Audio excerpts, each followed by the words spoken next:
Hey, everybody, it's Wednesday, October 22, and we've got Doug McIntyre here to talk about the past window, the injuries, and Champions League, and who is going to be on the World Cup roster, which is going to be big conversation for the next 8 months. Doug, how are you doing? Doing well, Adam. Good to see you. Thanks for having me back on. Appreciate it. My pleasure. Let's talk about what you thought of the window first. A pretty good performance in the Yeah. draw against Ecuador. Then we had to face Australia without Pulisic, without Jedi, without Tillman. What did the team show you in that game? Yeah, without Tyler Adams for both games. Right. They showed I think they showed a lot of character and fight in both games. Conceding an early goal, neither of those goals should have happened. The first one against Ecuador comes on a counterattack.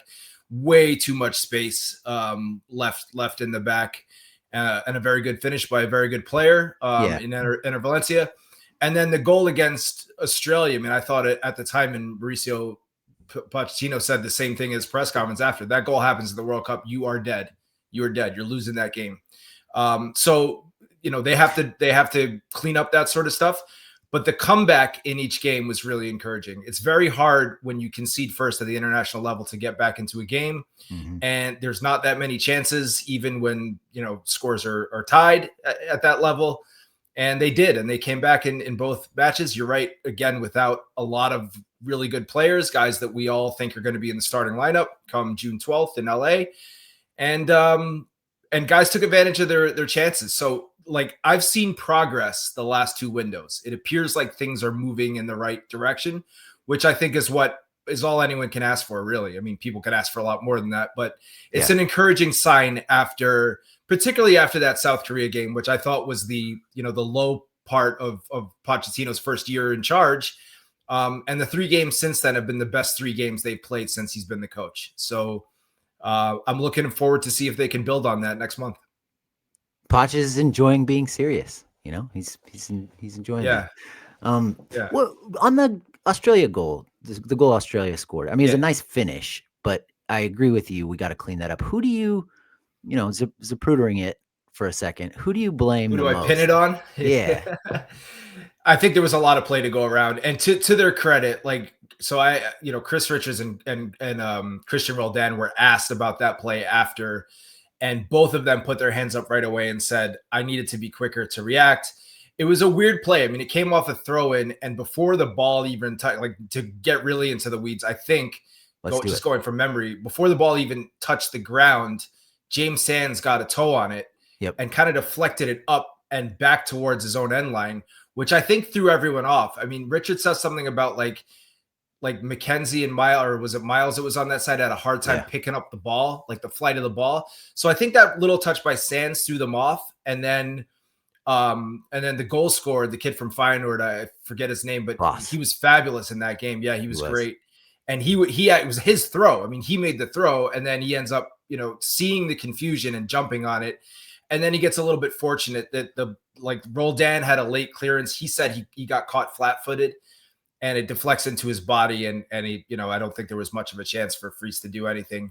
But I mean, a couple of errors on that play. Like you can't concede goals from throw-ins, and you can't ever let the ball like bounce in the box. I mean, those are cardinal sins at rec soccer level, let alone at the highest level there is. So it's the good thing is that though I think that mistake in particular is easily correctable. It was a little bit fluky, and again, the response was really good. I mean, Richard said that he thought that the goal woke them up, and you would hope that they don't need that to wake up, but they did, and the response again was what you would want to see, and they ended up, it ended up not hurting them in that game, which I think was good. Yeah. So what's the best we know? Well, I was just gonna say, Sands, the one who pops it up in kind of a dangerous area. I noticed that he just kind of like stood and watched it for a couple beats. And I'm like, if you pop it up in your own area, get in there and start solving the problem. But yeah, I think it was a situation where everyone's looking. Yeah, no, I agree. Look, everyone's looking at someone else to jump in, and no one kind of did. So a lot of, to bring it back to the start, a lot of blame to go around on that goal. I wouldn't pin it on one player in particular. Totally fair. What's the best we know about Pulisic's injury now? So I think it's a hamstring issue. They're tight-lipped about specifics in Europe because of privacy laws surrounding medicine. But Max Allegri, Milan's coach, came out and said that he thought that Pulisic wouldn't be back until after the international break in November, which would seem to rule him out for the games against Uruguay and Paraguay. I don't think we should be completely surprised about that, right, the way he walked off the field. So hopefully he gets back sooner than that, but it doesn't sound like he's coming back anytime soon. Not the worst injury in the world. I mean, hamstrings are always scary and because they don't, they tend not to heal quickly, and the risk of re-aggravating them is always there. When players have hamstring injuries, they can come back. Tim Weah has dealt with it a lot. We know Gio Reyna has. There's other players that have. Christian has as well, but he seemed to, it's not been a thing the last few years. Came into camp nursing an ankle issue that he'd had since preseason, apparently, according to Pochettino. So in a way, it's encouraging that it's a new injury. Yeah. And it's not long term. I mean, it's something that's going to keep him out for a month. It's not 2-3 months where it could really, impact his rhythm and make it difficult for him to get back. He should be back running, up and running and be ready to go well in advance of, the March window, let alone the World Cup. I mean, in a way, it's good that that there's an international window coming up, because it'll give him a chance to, get a running start back with the club, which is honestly more important at this point than it is. And Bells, the other thing I'd point out is like the fact that, so, I mean, all 3 goals the U.S. scored in this October window were without Christian Pulisic on the field, but far and away their best attacking player. I think we all agree. Mm-hmm. And that's really encouraging too. I mean, this team has struggled to score goals, and, they have 2 really good performances effectively without Christian Pulisic. So when he's back and he's at his best, I mean, he didn't look right in either game. I didn't think. He came on late after the goal was scored against Ecuador. And the U.S. played better after he was out of the game against Australia. And that's not because Christian's not a good player, obviously. Right. They're a better, more dangerous team with him on the field, to be clear. But it's still good when you can get results and you can perform well when the guy that you're relying on. Yeah. So that I think that's a good sign. And we all want to see Christian Pulisic at his absolute best. And you're right. He needs to be at his absolute best next June, not now. So, right. Yeah. So it looks like Malik is out for a couple of weeks with a thigh tweak per Bayer Leverkusen. I don't know how much we need to talk about. It doesn't sound too serious, but what did you think he kind of took a step forward with the team? I mean, he was still good in the Gold Cup, but I'm not sold on Malik Tillman as a locked-in starter. I know he's in a lot of people's lineups. He was in my roster prediction after the last camp. He's not in my starting lineup for the next roster prediction that should be publishing on FoxSports.com any second now. Probably out by the time you are watching this. But I mean, still a guy that I think he did enough this summer and this year that he's going to be on the World Cup squad. Barring something completely unforeseen, whether he starts or not, or he's the first or second attacking option off the bench is another conversation. But Tillman to be back. Disappointing that he missed Leverkusen's Champions League match yesterday. Love watching these guys play in those games. So that's a little bit unfortunate. But Tillman will be back soon enough. And yeah, he's got a lot of season left, so not too worried about him. Maybe a good one to miss. Facing the buzzsaw of PSG. Yeah, correct. Yeah. And then Jedi's injury. Does it feel like maybe he got run into the ground a little bit last season at Fulham? And how concerned are you about this? I'm concerned. It's to the point where I think there has to be like legit worries about Jedi's fitness ahead of the World Cup. There's time, but he had surgery in May, I think, or June, and he hasn't really played. He played like a cup match. He hasn't. Right. So he's played only, limited minutes off the bench in the Premier League. And here we are almost into November. He came into camp and the staff determined that he wasn't able to play in either game. He didn't dress for Fulham over the weekend. So, this is a guy that, he was arguably the best left back in the world last year. You could make that argument, certainly in the conversation, top 3, arguably the best Premier League left back there was last year. We all expected him to move on to bigger and better things this summer. And this has been a setback for him. And, now we need to see him back playing regularly for the Cottagers every week. But he's not quite there yet. And the length of time that it's taken for him to get back is concerning, to the point where, you know, the staff has to be considering some contingency plans. I think, I mean, Jedi's going to do everything in his power to be there for the World Cup. I believe he'll be there. I believe he'll be starting. He should be fine.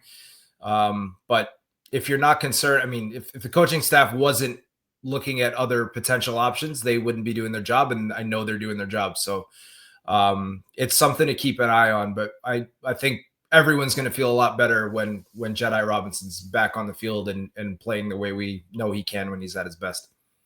Yeah, I don't want to be like a, you know, like a UFO truther or something, but have you seen the I think it was Brian Sciaretta on Big Soccer was talking about the type of knee surgery he had when he was do you know what I'm talking about? I do know what you're talking about. I haven't heard anyone reference Big Soccer in a long time. Much love to Big Brian Soccer. Sciaretta is still cranking away on there. You know?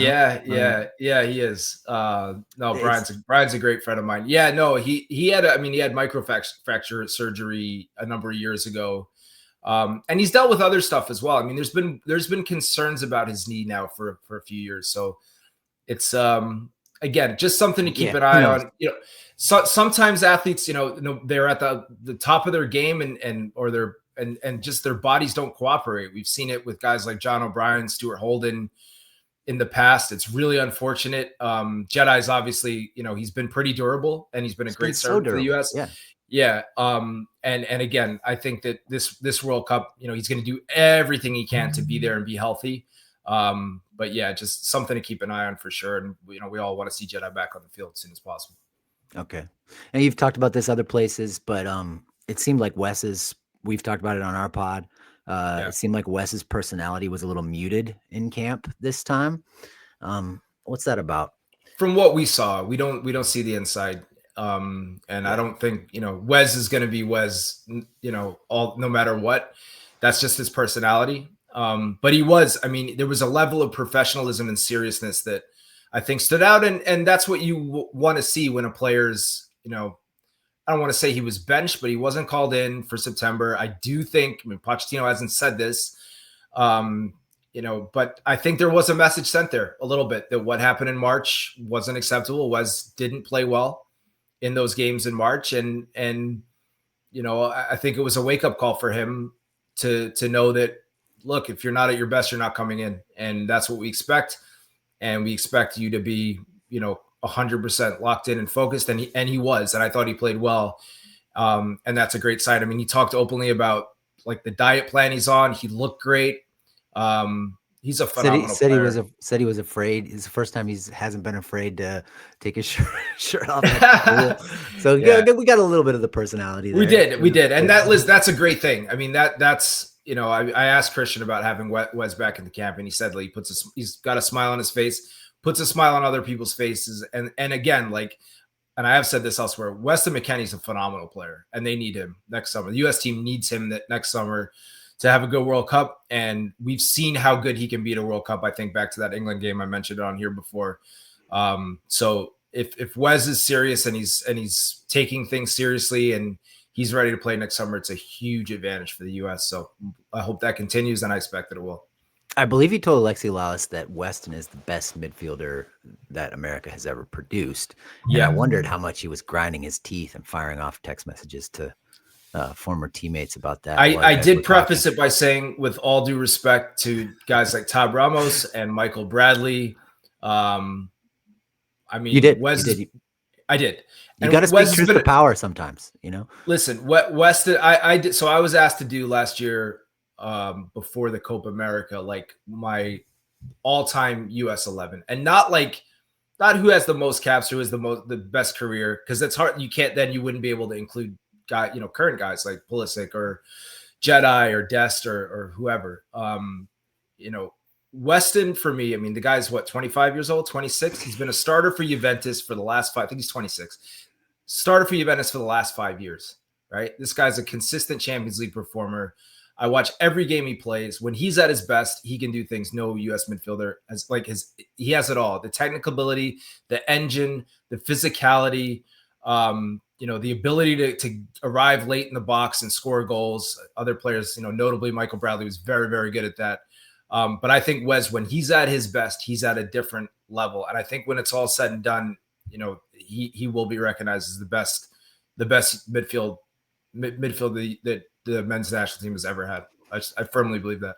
Yeah, I can imagine fans in like 20 years, like new fans going back and watching some of those goals he scored in Champions League for Juventus, the scissor kick goal versus Barcelona, and just being like, wow. Exactly. Yeah. I mean, he pretty much, whenever I watch him play for Juventus, he always plays well. And it doesn't matter where he plays. I always come away impressed, like, man, what a player. Yeah. What a player. I think that highly of him. So when he's at his best and the US needs him at his best, he's a huge asset, and he just makes the US team so much better. And he loves the bright lights, which is a point you've also made. Yes. He's gonna show up for the World Cup. Yep. Well, I think so too. What's your assessment of Haji Wright? Some lovely goals in that game. Yeah. Where's he fitting in right now? Haji helped himself, no question about it. I mean, he's a finisher. Like, he's a guy as good as Pepe is as a finisher. We know Pepe's, goals to minutes ratio speaks to himself. Scored in the Champions League again, yesterday, limited minutes, had an assist. I think he was on the field 10 minutes, 12 minutes, right? Yeah. Game was over against Napoli at that point, to be fair, but you can What a scene though. What a scene that was. Amazing. Yeah. All right. And you can only, do what you can in the time you have, and he consistently takes advantage and finds the net. But the way some of the goals Haji scores are fabulous. It's a striker that came in form. He's the co-leader in goals in the championship right now, tied with one of his teammates, although Haji's played one fewer game. And I just thought he took both goals really well. The second one was obviously beautiful, but the first one was a lot more difficult than it looked. Agreed. How quickly he took it, how he realized that, like, he had to take it when he did, kind of, off the outside of his foot, and just stabbed it into the net. So Haji absolutely helped himself. I think that, you can't have enough guys that can score goals. He does it. He scored at a World Cup. I don't know how much he knew about that goal, but it went in and it counts. And yeah, like that, I think there's a long way to go. It's only October, but I mean, if you think Haji didn't help himself by scoring 2 goals against a packed in Australia defense that's pretty stingy, they came into that match having not lost in 12 games. And both of his goals were fantastically well taken. So I mean, Haji was on my roster before this, but he's even more entrenched. And I think that, he does have that versatility that he can play out wide, but I think that he's a center forward on this team, and he should be, my top 3 guys right now, Balogun, Pepe, and Haji Wright's right behind those 2. So, definitely. Yeah, it was interesting. It was interesting that Big Pat didn't play a single minute in this camp, wasn't it? I was saying this to someone the other day. Some of Mauricio Pochettino's, like, some of the decisions he makes are hard to figure out, because, I mean, you had at the Gold Cup, right? Like, Mark McKenzie and Miles Robinson, like, hardly played at all in the Gold Cup with a really shorthanded U.S. team. And then this window with, the varsity team, so to speak, right? Like, Miles starts both games, and McKenzie, I think, started the other one. Is that right? Or do I have that right? They start one each. Anyway, I know they both started games this window. I think Miles started 2 and McKenzie started the second one. Yeah, I think you're right. Yeah, I think that's right. Yeah, let me double check. Tim Ream didn't play in the second game against this All right? So they both came in, and so I mean, like, what does that mean? Are they, Tristan Blackman started ahead of both of those guys last month. So, like, to find, like, a consistency, I think is it's hard to kind of parse through that stuff with some of those decisions. It does feel like, doesn't it feel like the decisions now are more meaningful than they were? I think so. Even a month ago. Too. Yeah, I think so too. And look, Ajiman's coming in off a long injury layoff. He just got back. I think it was good. He wasn't there in September. He had the hernia surgery, I think. That it was hard. It was not the way you want to start off when you move to a new club. He's getting on the field. He's making an impact now for Derby County. Had a good assist the other day. I think our friend Brian Sherrod put the video out there. He did what he does. He uses his body. He's very good at that. We know Poch likes that. The one knock on him is his finishing, and that's, I think, what Haji provides. I'm not saying it's one or the other, but there's Ajiman. They're playing in the same league. He's playing in the same league as Josh Sargent, Damian Downs, and Haji. So it's easier to compare, I think. So the opportunity's there. If he does well and he keeps playing well, he has a chance to get on the squad. We know Pochettino likes him. We know he sees the potential. There's 26 spots. So I'm not counting him out yet, but as of now, I think Big Pat has some work to do. Yeah, poor Josh Sargent hasn't. I don't think he scored since the September window, and then they lost to Derby County in that game that Ajaman got the assist. Rico, we mentioned earlier that just like that crowd in Eindhoven, just in full voice as they in that 6-2 romp over Napoli. They love that, having a big win in Champions League. And like you said, Pepe came on in the last 10 minutes, got a goal and an assist. Do you think he is number 2 in the striker depth chart right now, and it's like these other guys fighting for that third spot? I mean, you never know when someone's missed as much time as Pepe has. Really unfortunate to get injured and miss basically the second half of last season, right after scoring a goal in the Champions League at Anfield, gets hurt right after that. But he had 3 goals in Mauricio Pochettino's first 4 games in charge. And I know Mauricio is very much a what have you done for me lately kind of guy, but I don't think that he's going to forget that anytime soon.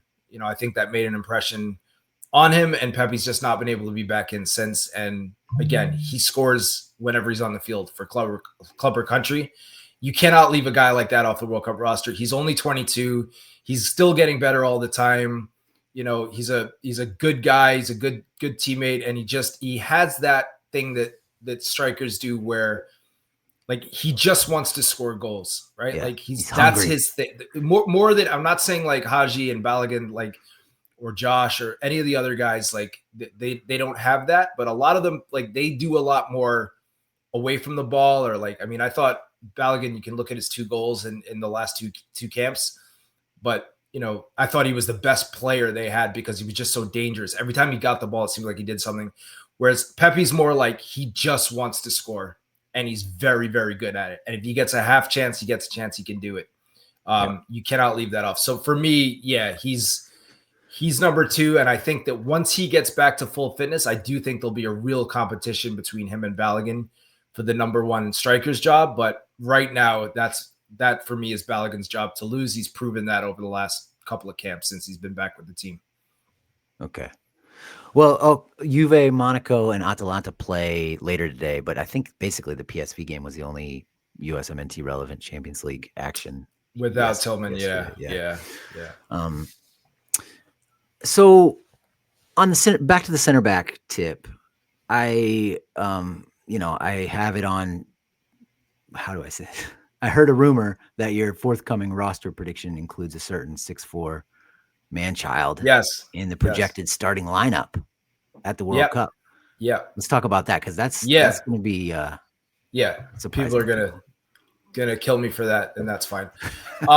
So making a World Cup roster is often about momentum, and Noah Kai Banks he was called up for the September window, as we know, was probably the biggest surprise on that roster, and was supposed to play, I believe, in the second match against Japan, and picked up a little bit of an injury in camp, didn't play, still uncapped. But he went back to Augsburg and carved out a starting spot. And now he's playing week in and week out in the Bundesliga. That's not what was happening before. He got some time at the beginning of last season. He did okay, and then he sat on the bench for the rest of the year.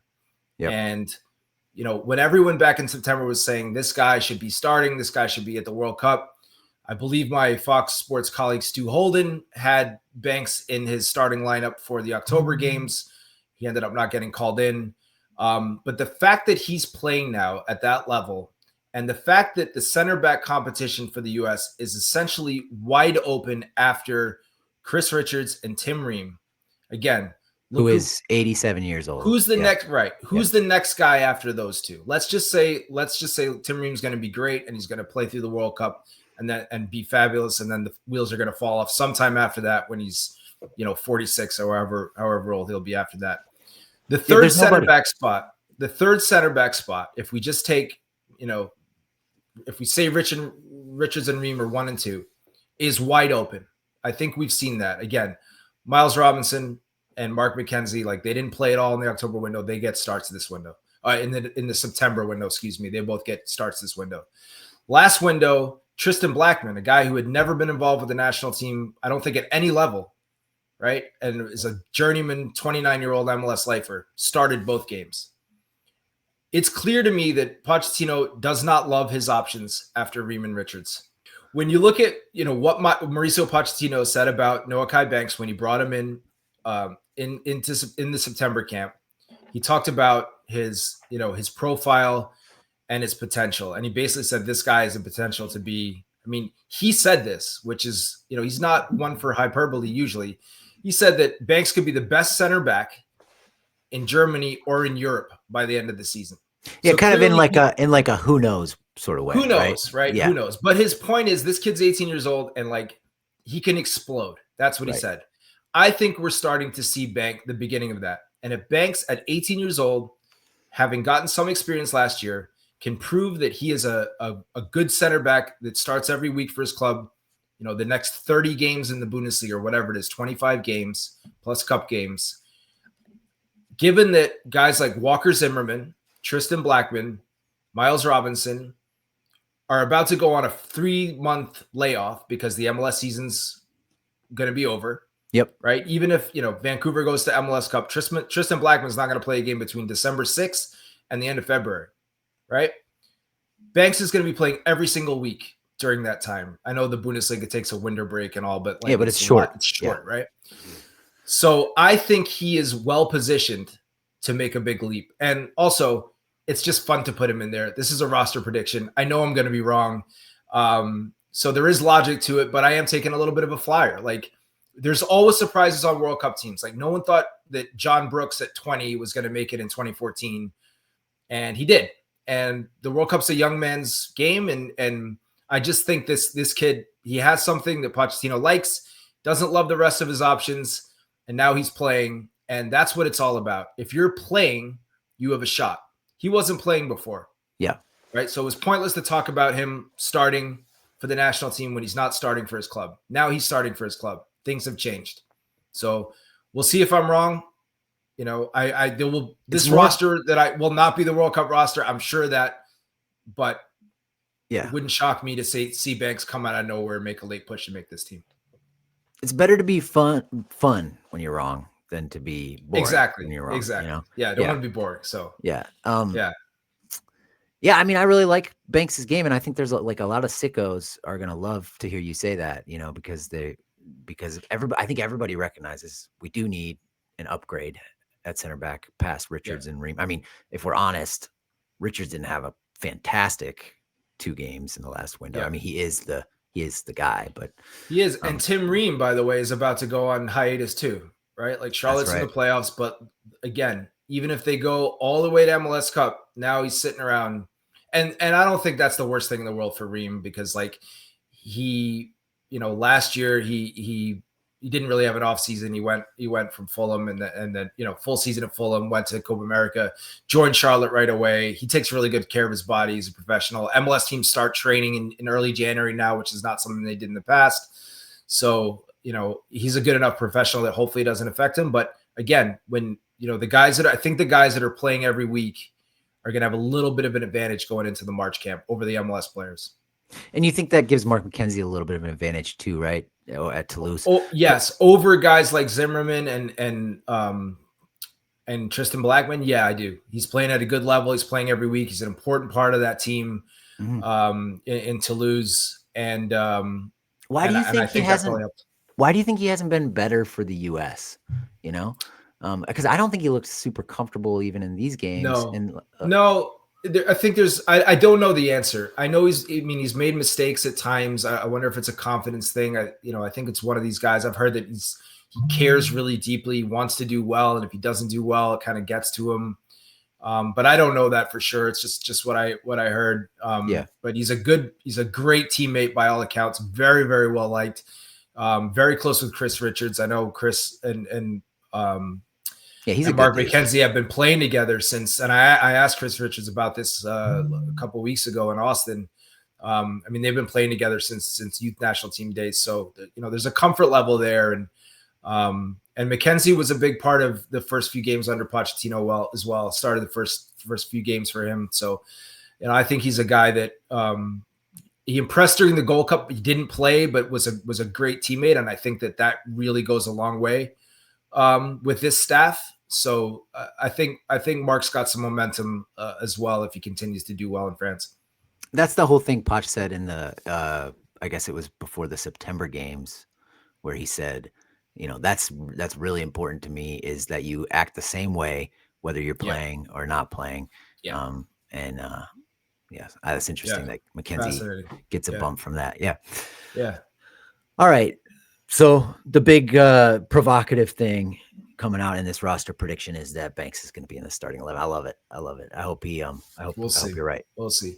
Yeah. Well, with the switch to the 3-5-2, right, or the 3-4-3, and there's people quibble with the information. I try to make it simple.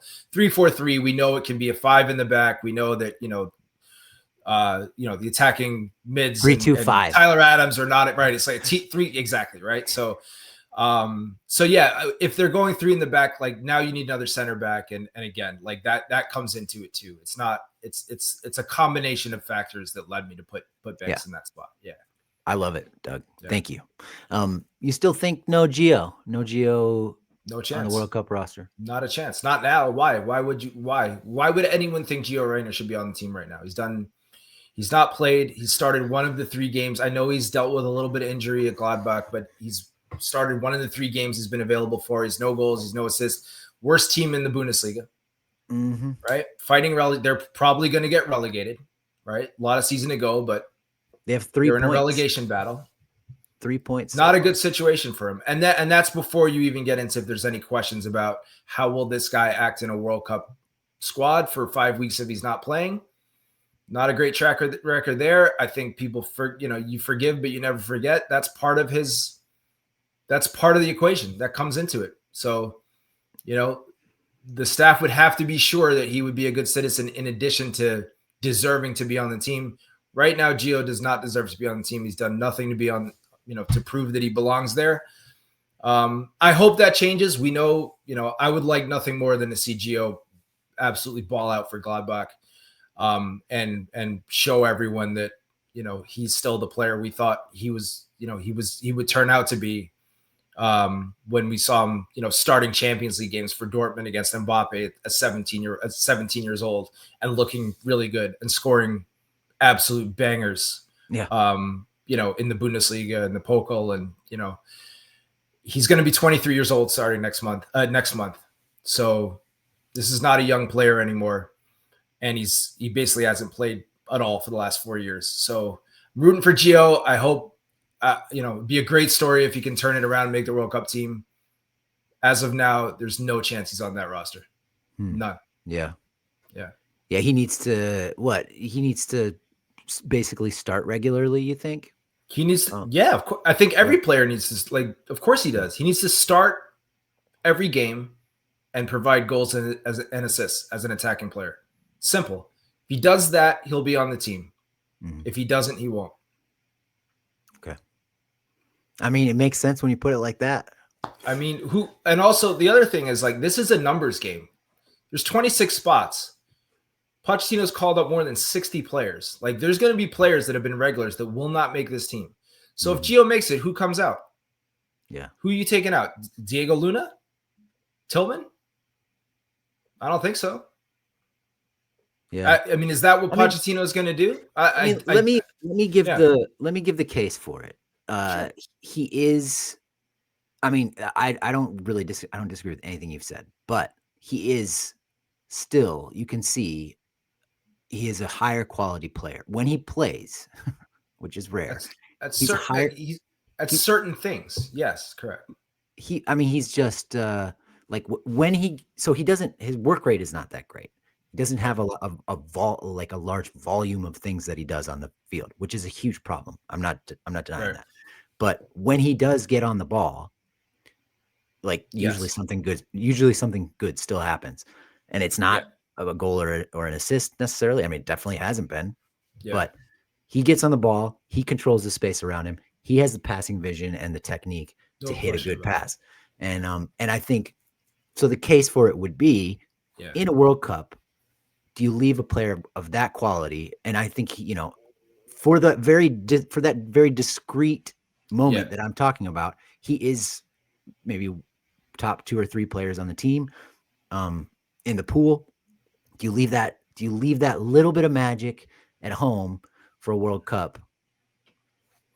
Maybe it's a fair question. It's a fair question. I mean, I look at like, all right, look at the goal, look at the equalizer against Ecuador, right? Like we want to get into the weeds, right? How'd that goal happen? Malik Tillman, not a guy who's known for his work rate. Yeah. Presses the center back. Yep. Right? Presses the center back. By the way, no, it wasn't the kid from PSG. I don't think it was that. Balogun beat him on the goal. His name escapes me the moment. But anyway, good. I mean, good. Like Ecuador's a really, really good team. Tillman creates that goal by pressing the center back. Who coughs up the ball to Weah. Weah finds Tillman. Tillman back to Weah finds Tessman. Tessman to Tillman. Tillman across the 6 for Balogun to tap in. Right. Tillman created that goal by pressing. Right. Now, that's a similar situation to the one you described, right? Last 10 minutes of a game or 20 minutes of a game, you're chasing the game, you're down a goal. You bring in a guy that can create something in attack. I don't see Gio pressing that center back the same way Tillman did. And again, Tillman is not a guy that you would say is has a engine and is running all over the field all the time.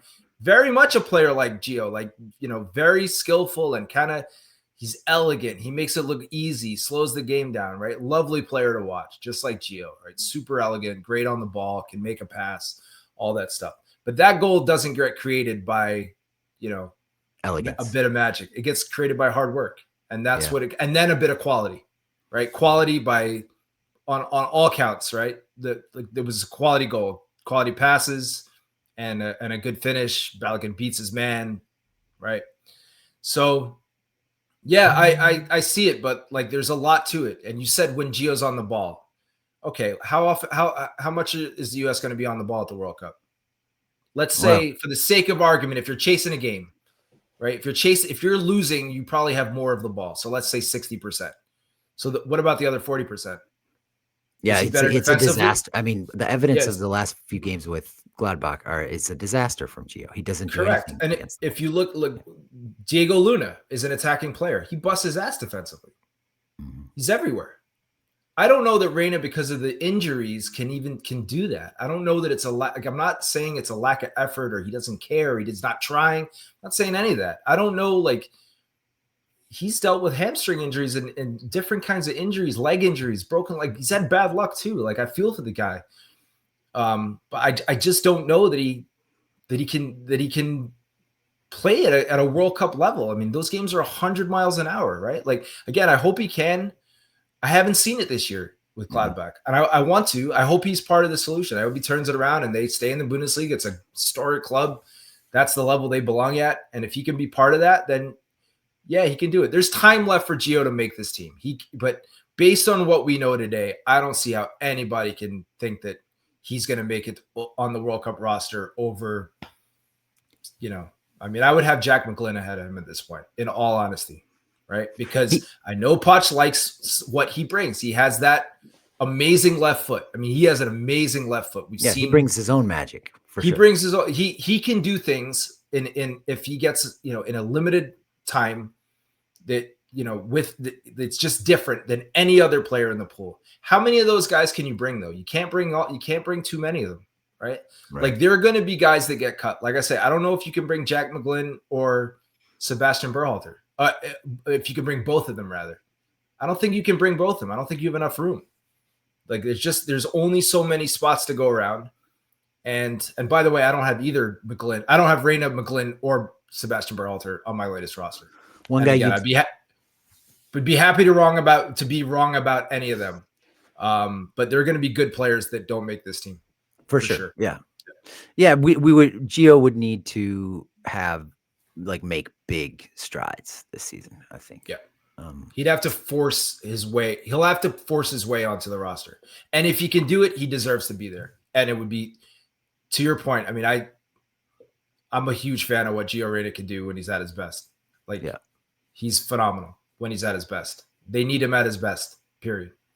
One player we haven't talked about who is on your roster is Tanner Tessman. What did you think of his showing? Very good window for him. I think he benefited by Tyler Adams not being there. We know why Tyler Adams wasn't there. Not a knock on him. Hope everything went well with the birth of his second child. Have we heard? But have we heard? We haven't. I haven't. And you check. No, I don't check the personal life stuff as much as the soccer stuff. I have enough soccer to watch. But Tyler Adams is a great guy, and wish him and his family the best. Childbirth, but yeah, I know you hate the off-topic stuff. I gotta say this: childbirth, an amazing thing. I just watched the movie. 100%. I just watched the movie Children of Men. Have you ever seen this movie? I haven't. No. Oh man, you got to see it. It's about. Just bear with me for a second. It's about a world where no children are being born anymore. A movie made in 2006. Something happened. Children aren't being born anymore. Wow. And the main character is in this like dystopian England, and he happens upon the one woman in the world that's pregnant. She's like a 20-year-old refugee, and he has to protect her. And there's a scene where the child is born, and it's like into a world where there are no children being born for the last 20 years. And I swear I was on an airplane. I started crying. It's watching the thin air bells.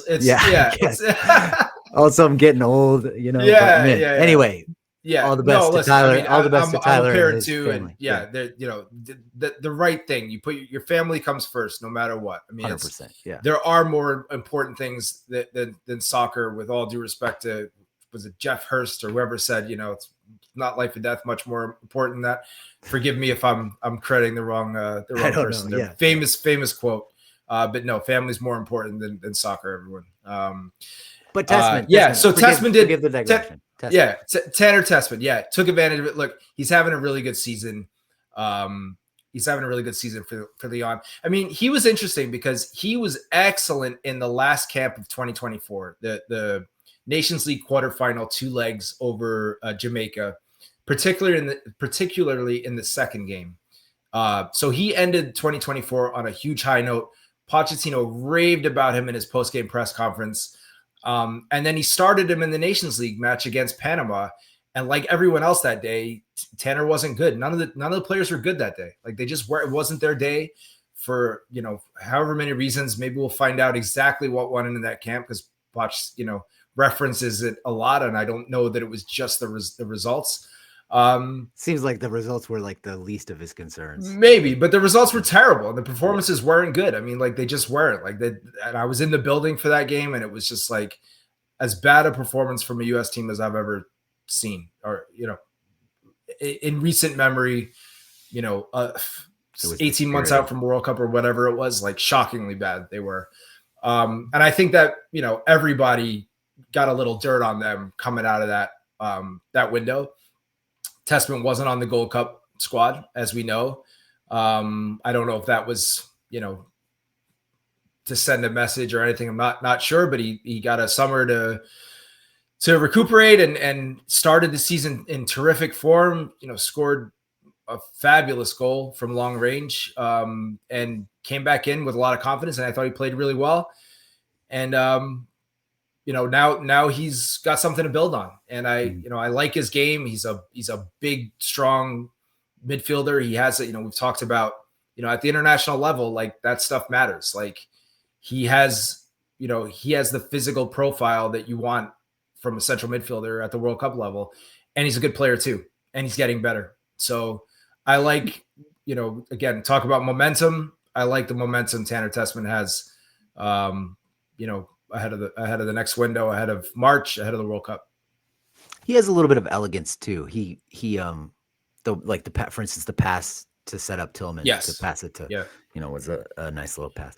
Ironically, he doesn't have as much steel to his game as you would want. And for me, there's still no real understudy for Tyler Adams. I'm not sure it's James Sands, who got his first start in more than 2 years against Australia. I thought he was all right, but Tyler covers a ton of ground, and he can win balls, and they just don't have anyone, I don't think, in the pool that can really do the same things. Christian Roldan can do it a little bit. I don't know if we want to talk about him. Yeah, we should talk about him. Yeah. For well, sure. One thing I wrote about Roldan is, and I actually went back and looked it up, right? So like everyone talks about his intangibles, and he is beloved in that locker room. Staff loves him. Everyone likes Christian Roldan. He's a likable guy. Been around him, even long before he was on the national team when Seattle was making all those MLS Cup runs. Clearly a great dude, but he can play too. And I was really happy for him. I mean, those 2 assists that he had in that game were really, really good. They were really high quality. And especially the first one. Well, the second one was a different kind of quality, but the different kind of quality, but just smart heads up play and he executed it perfectly. The way where he put the ball, right, was perfect. Like Haji was able to run into it. It's not a fluke. They were both impressive in their own ways. The first one, the way he slipped Haji in, with pressure on him, past center backs. Again, I don't think Haji touched the ball until he put it in the net. Mm-hmm. I don't think he took a touch, if I remember correctly. I think you're right. Yeah. So like the weight of the pass, like that's really, really hard. You know when the last time Yunus Musah had an assist for the national team was? Has he ever had an assist? I went and checked. He's had 3. 2 of them were in 2021. And the other one was during World Cup qualifying in 2022, right? So Christian had more, goal contributions, more end product, which is what we've been waiting for with Yunus Musah for years now in that one game than Musah's had in the last 4 years. And I'm not saying, and by the way, I do have Musah on the World Cup team, even though he's not playing. I don't think he's started a game for Atalanta and Serie A yet since his loan to Milan. But I think the world of Musah. I think he started one in the Champions League. Yeah, maybe. But I don't. I looked it up today, and I think the only Serie A start he has this year, he was still with Milan. It was before his loan to Atalanta. Okay. Yeah, it's been rocky. It's been a rocky start. He's got work to do. But again, I think that he'll find his groove and he'll end up carving out a starting spot. Atalanta's still in the Champions League. There's a lot of games for them to play. And I believe in Yunus Musah as a player. I think he has a proven track record, without the goals and assists, of being a good player for the national team, which is something that he tilts the field. He tilts the field. He does. And he brings certain things that I think, are intriguing. And also a guy that made a really good first impression under Poch. I know under Poch, there was, personal reasons for missing the Gold Cup and stuff like that. I'm not sure that sat particularly well with the staff, but I think that they believe in Musah and they know him. And I think he'll be, when it's all said and done, I believe he'll be there. Johnny Cardozo is another story. I do not have him on my roster for the second straight month. Because again, first of all, he's injured.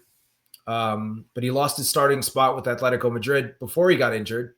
He's now been out a month. They're winning without him. And that's one of the deepest teams in global soccer. And he's never played well for the national team. Right.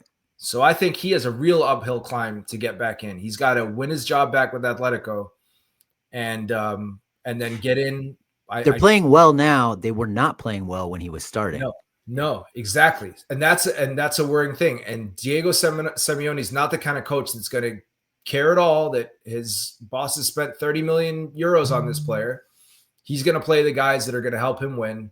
And it might mean that, Johnny might come back and he's training superbly and he just can't get in because, coaches don't like changing winning teams. So right. I worry a little bit for Cardozo. I think that it's going to be a lot harder for him to get back in to the lineup with his team and then to come in and prove and have that game that he needs for the national team. That's like, man, Cardozo was unbelievable today. That's the best game he ever played for the national team. He needs to have a game like that, I think, before the World Cup. And we only have 4 games left before Pochettino has to submit his roster. 4 games. That's it. 2 next month, 2 in March. So Johnny's running out of time a little bit, and he does not have that track record. Musah's a proven World Cup player. Cardozo isn't. He played well at the World Cup too. Yeah. He was great. Now it was 4 years ago, and it was under or 3 years ago, almost 3 years ago. And Poch has said repeatedly, I don't care what you did last World Cup. But again, everything will come into the equation when it comes to making those choices because they're so hard. and your history does come into it. And Musa has a history where Cardozo doesn't, so I think that tips it in his favor in the end. Well, real quick before we go though, so Roldan, you have him on your roster now? I do, yes. Yeah, I do. Okay. Yep. After the last two camps, yes, I think he makes the team. I do. I guess think I he don't sold Poch on what he brings. He'll have to keep bringing it, but as of right now, I say he's there. Yeah. Yeah, the two assists, and then he also nearly scored a really nice goal, that curler. Yep. And he just was generally, I think, pretty good in the final third. But I do worry. So I guess I want to say I do worry about him in that this Australia team. I know they were tough, but outside of like Boss, that Eredivisie winger, not a ton of like blue chip talent out there. We're talking like guys playing in Norway or the championship, and so I wonder. We talk about Musa versus Roldan in the end product, but like in a game against a bunch of really good players, it feels.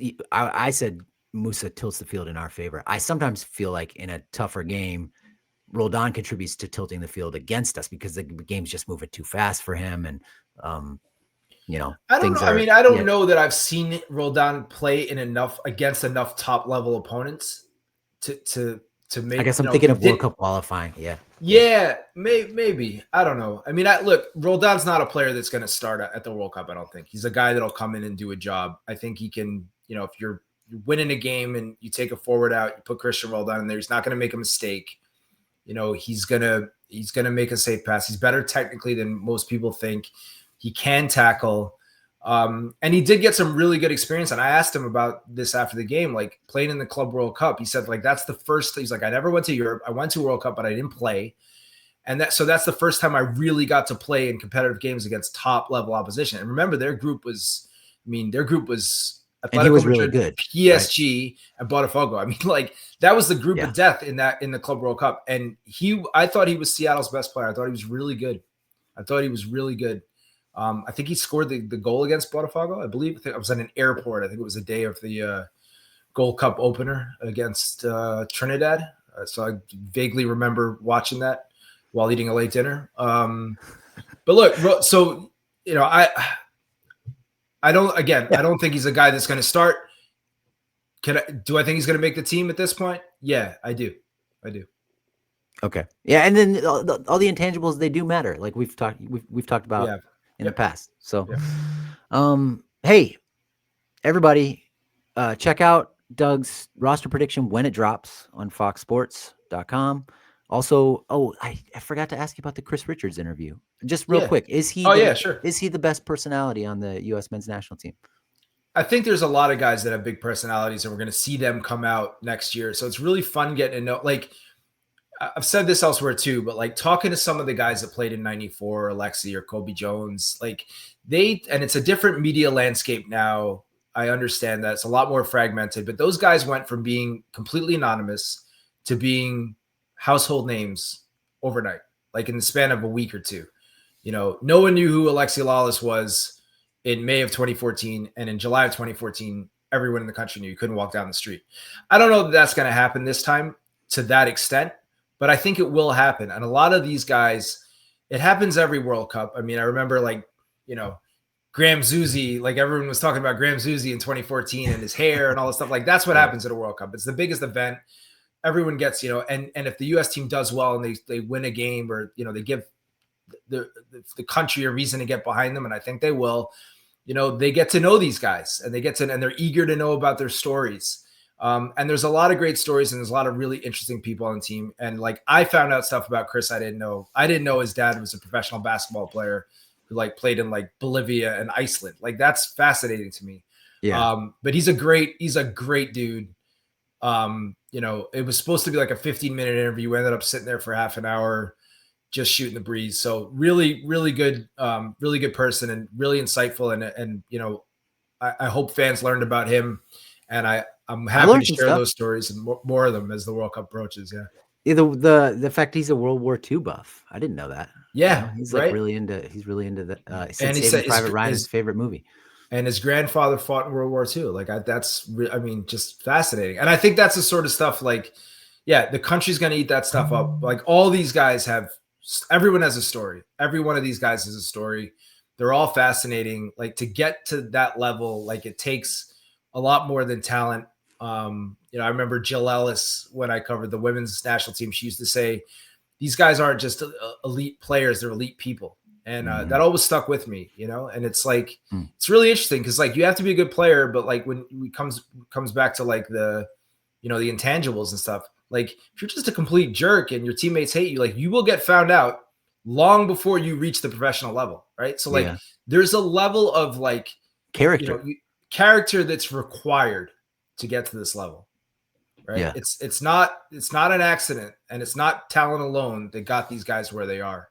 So I think it's really interesting. And by and large, like these guys are good. They're good dudes. Like, they know they're not household names in America. They know that soccer is not the most popular sport. They still feel, I think, that they have to be ambassadors a little bit for the sport.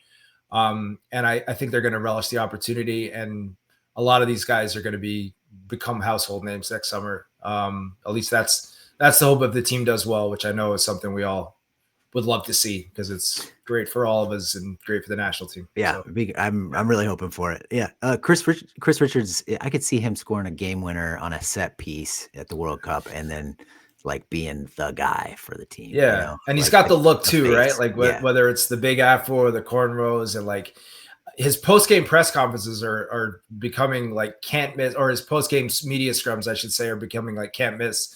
He's getting the big crowd around him. No, well, I wouldn't go as far as to say a big crowd, but he's consistently like he's someone I always ask for. I want to talk to him. He's really good at putting things in perspective. Win or lose.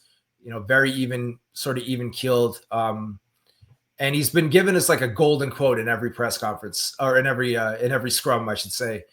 The last number of windows, which we really appreciate. The great one this camp was like, said the ref gave him a shit yellow in the corner, and if that hadn't been a friendly, he might have killed somebody, which is refreshing because normally you don't hear people threaten murder in a media setting. Right. No, you love to hear that. Love to hear that. Yeah. So no, but obviously he didn't mean it literally, but he's got a personality. He's not afraid to show it. And I think I think some of his teammates could even take note from that. I get, I understand why guys are reluctant to make headlines, but Chris speaks his mind, and it's really appreciated. And I think that it goes over well with everyone, with the fan base too, because you like people that call it like it is, and he does that. So he's comfortable in his own skin. I've actually been to his parents' house. His dad's been on the show. And they are just the most salt of the earth people. Like, I'm not surprised. Yeah, really. I'm not surprised to do that. Yeah. Chris is incredibly down to earth and easy to talk to, and so not surprised to hear that at all. All right, so check out the Chris Richards interview. It is really good, and the roster prediction coming on line here in the next day or two. Yeah, any minute. Yeah. Doug, thank you so much for your time. Thanks everybody for listening. We'll see you.